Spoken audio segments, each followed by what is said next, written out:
আজকে আমরা দেখব সিএসএস এর ট্রান্সফর্ম সম্পর্কে। তো ট্রান্সফর্ম সম্পর্কে জানার আগে আমরা আমাদের প্রজেক্ট ফাইলে যেতে পারি।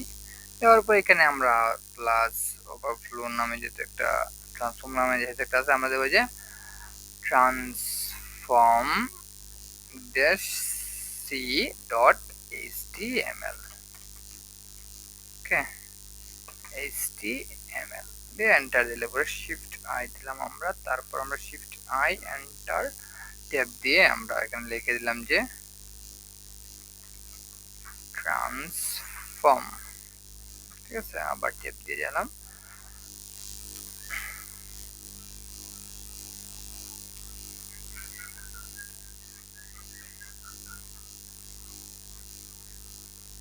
একটা স্টুডিও দিলাম যে welcome to CSS transform learning. Okay, এখন আমি দিতে পারি আমি একটা আমি ডট কন্টেইনার, ঠিক আছে, ডট কন্টেইনার নামক আমি তিনটা নিলাম। ঠিক আছে, ডট কন্টেইনার নামক আমি তিনটা বক্স নিলাম, যার ভিতরে এখানে তারপর এগুলার ভিতরে কন্টেন্ট হিসেবে থাকবে হচ্ছে কন্টেইনার $, আর এর ভিতরে থাকবে যে ডট ইনার নামে তিনটা ডিভ, যা একটা ডিভ আর কি, প্রতিটার ভিতরে একটা করে, মোট তিনটা যেহেতু অটোমেটিক যাবে। আর এখানে টেক্সট থাকলো আমার যে ইনার $। তো আসলো, আমি যা চাইছি তাই। এখন যদি আমি এগুলো একটা এখানে একটা স্টাইল টেক নিয়ে এখানে একটা আমি এগুলো একটু যে ডট কন্টেইনার, তারপর ক্ষমা দিয়ে ডট ইনার, দুটোটাকে আমি বললাম যে তোমার একটা ব্যাকগ্রাউন্ড কালার হোক, তোমার ব্যাকগ্রাউন্ড কালার দেওয়া যাবে না, এগুলো একটা হাইট দিয়ে আমি উইথ দিলাম আমি এগুলার যে 300 পিক্সেল, তারপর আবার হাইট দিলাম তোমার আবার 300 পিক্সেল। দেওয়ার পর আমি গিয়ে দেখতে পারি এগুলোর আকার কিরকম আসে। তো এখানে যদি আমি ওপেন লাইভ সার্ভার দিই, এগুলো আসছে একটা বর্ডার দিই আমি। এখানে বর্ডার কি জায়গায় দেবো না আলাদা, বর্ডার আলাদা দিতে হয়, একটু বুঝতে সুবিধা হবে। ডট কন্টেইনার তোমার হবে বর্ডার 1 পিক্সেল সলিড ঠিক আছে। তারপর তোমাকে আবার বললাম যে তোমার বর্ডার না ইনার, ডট ইনারকে বলবো তোমার বর্ডার হবে 1 পিক্সেল সলিড অ্যাকুয়ামেরিন। অ্যাকুয়ামেরিন সেম কালার, একটু প্রবলেম যদি হয় আমি নিলাম যে ক্রিমসন। তো কি হয়েছে আমরা এই দেখেন, এটা কিন্তু লালটা যেটা এটা কিন্তু হচ্ছে ইনারের এই যে একটু কাটছে, আর নীল কোয়া কালার যেটা এটা কিন্তু এত। এখন এখানে এটা তো যেহেতু উপরে একটা টেক্সট আছে, বিধে টেক্সটকে জায়গা দিয়ে এটা কিন্তু নিচে নেমে আসছে। আমি যদি একটা ব্যাকগ্রাউন্ড দিই কালার যদি ওকে দিয়ে দিই, তুমি হচ্ছে হবা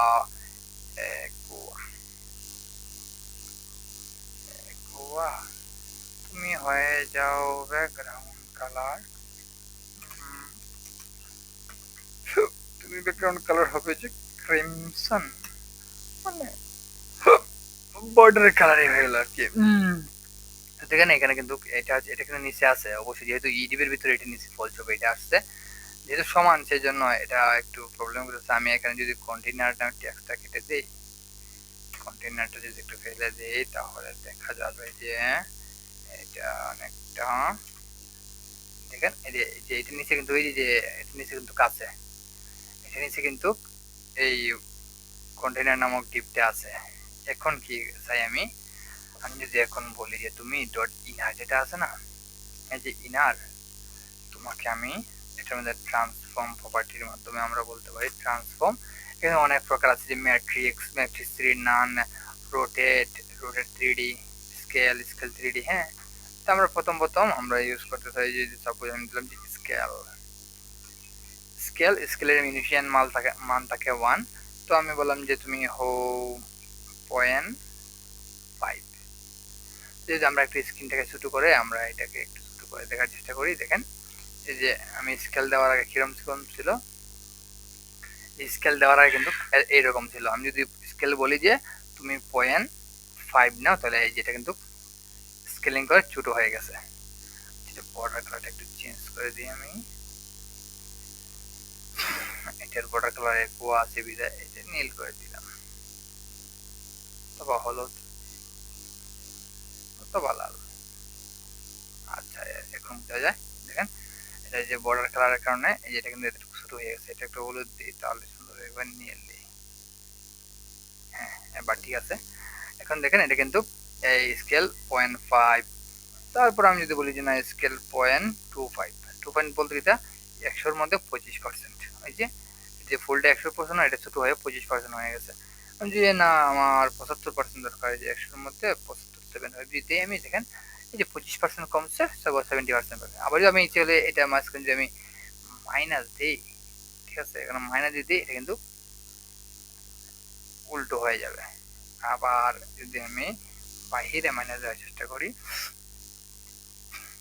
তাহলে না, সরি বাইরে না, এটা হবে যে আমাদের, হ্যাঁ বাইরে হওয়ার কথা।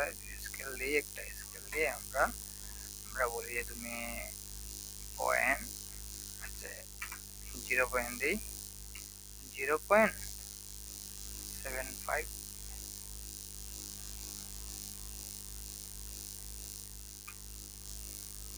আচ্ছা, তো 0 ইচ্ছা হলে আমরা যদি নেগেটিভ দিই তাহলে কিন্তু এটা নেগেটিভ হয়ে যাবে। সাপোজ আমি বলি যে নেগেটিভ তুমি 1 পয়েন্ট হয়ে যাও, তাহলে এই যে দেখেন এটা কিন্তু বাড়ছে। তো এইভাবে আমরা কিন্তু অনেক প্রকার ভ্যালু দিয়ে দেখতে পারি। আবার এখানে ইচ্ছে করলে আমি আরেকটা জিনিস ইউজ করতে পারি, এটা তো হচ্ছে একটা। আবার এখানে আমি ইচ্ছে করলে আমি ইউজ করতে পারি এখানে রোটেট, রোটেট কত ডিগ্রি হবে, এটা আমি 45 ডিগ্রি রোটেট হবে। এটা কিন্তু 45 ডিগ্রি রোটেট হয়ে গেছে। আবার একটা আছে আমাদের মান, আমি 45 ডিগ্রি, তারপর এখানে আছে যে 60 ডিগ্রি, ওকে, তারপর আছে যে 90 ডিগ্রি, 90 ডিগ্রি, তারপর আছে যে এটা রোটেট হবে আমার 180 ডিগ্রি।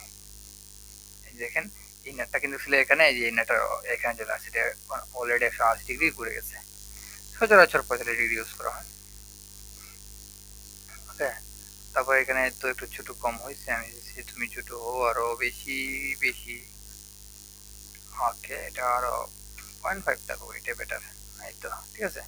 এখানে আমি চলে কিন্তু আবার ট্রান্সলেট ইউজ করতে পারি, যে ট্রান্সলেট ইউজ করতে পারি, সেখানে ট্রান্সলেটের মান কিন্তু দেওয়া হয় পিক্সেলের মাধ্যমে। আমি যদি বলি 50 পিক্সেল তুমি ট্রান্সলেট হও, ওকে, সে কিন্তু ওই যে 50 পিক্সেল কোন দিকে ট্রান্সলেট হবে আমি বলে দিই নাই, ঠিক আছে। সেখানে আমি বলি -50 পিক্সেল, কিন্তু এই যে এই থেকে মানে বাই ডিফল্ট ইনিশিয়াল হচ্ছে এটা এই টপ রাইট আর কি, এটা যায়। আমি যদি বলি যে তুমি ট্রান্সলেট এক্স অক্ষ বরাবর, এক্স অক্ষ বরাবর, সেক্ষেত্রে কিন্তু এটা এক্স অক্ষ বরাবর রোটেট হবে। এখন যদি আমি বলি যে তুমি 150 পিক্সেল যাও, দেখেন এটা কিন্তু এক্স অক্ষ বরাবর, কারণ এই যে রোটেট হয়েছে সেজন্য একটু বাঁকা যেতেছে, কিন্তু এটা এক্স অক্ষ ছিল এই যে উপর নিচ আর কি। হ্যাঁ, এই যে এটা যদি আমি বলি যে ইনানি আছে না, এটা কিন্তু হরিজন্টালি এই যে এইভাবে আসলো। তো এটা কিন্তু এক্স অক্ষ বরাবর, এখন যেহেতু এই উপর নিচ বুঝেছি আর কি, এইভাবে হওয়ার কথা, এটা যেটা নিয়ে গেছে। তারপর আমি যদি বলি যে না তুমি ওয়াই বরাবর হও, তাহলে কিন্তু ওয়াই বরাবর হওয়ার কথা ছিল এই যে এই বরাবর, এটা কিন্তু উপর, এটা নিচে, এটাকে ওয়াই ধরা হয় এইটা বক্সের অনুযায়ী। তারপর আমি যদি ওয়াই বরাবর হও, এই যে দেখেন এই বরাবর চলছে। আচ্ছা, তো এটা কিন্তু হচ্ছে আমাদের ইনিশিয়াল ভ্যালু। আবার আমরা আরেকটা জিনিস করতে পারি এখানে, যদি সাপোজ অল্টার জেড দিয়ে আমি ট্রান্সফর্মটি করে নিই, এখানে কিন্তু আমি বলতে পারি যে ডট ইনার তোমাকে হোভার করলে পরে, হ্যাঁ, আমি এই যে এই ডিজাইনগুলো আছে না, এখানে আমি এতটুকু আপাতত আমি কমেন্ট করে দিই। তারপর আমি যদি বলি তোমাকে হোভার করলে তুমি তোমার ট্রান্সফর্মটা হবে, হোভার করলে পরে তোমার ট্রান্সফর্মের স্কেলটা আছে না, স্কেলটা হবে হচ্ছে 0.5 আর তোমার মধ্যে আচ্ছা একটার মধ্যে দিয়ে আমি তুমি রোটেট হয়ে যাবা তুমি 45 ডিগ্রি অ্যাঙ্গেলে, 45 ডিগ্রি অ্যাঙ্গেলে। আচ্ছা সাপোজ এখন কিন্তু কোনো কিছু নাই, তো আমি যদি হোভার করি, দেখছেন ব্যাপারটা দারুণ না? এই যে দেখেন কি নাইস না ব্যাপারটা, দেখেন দেখছেন? সেটা হচ্ছে আমাদের সিএসএস এর মধ্যে ট্রান্সফর্ম নামে কিছু একটা আছে, যার ভ্যালু অনেকগুলো থাকে। আমরা আজকে স্কেল, রোটেট আর ট্রান্সলেট দেখছি, বাকিগুলো আপনারা নিজে থেকে একটু ঘাটাঘাটি করলে বুঝতে পারবেন। তো মেন কথাটা আমরা ট্রান্সফর্ম নামে কিছু একটা আছে সেটা জানলাম। তো দেখা হচ্ছে পরবর্তী ভিডিওতে। এতক্ষণ সাথে থাকার জন্য ধন্যবাদ।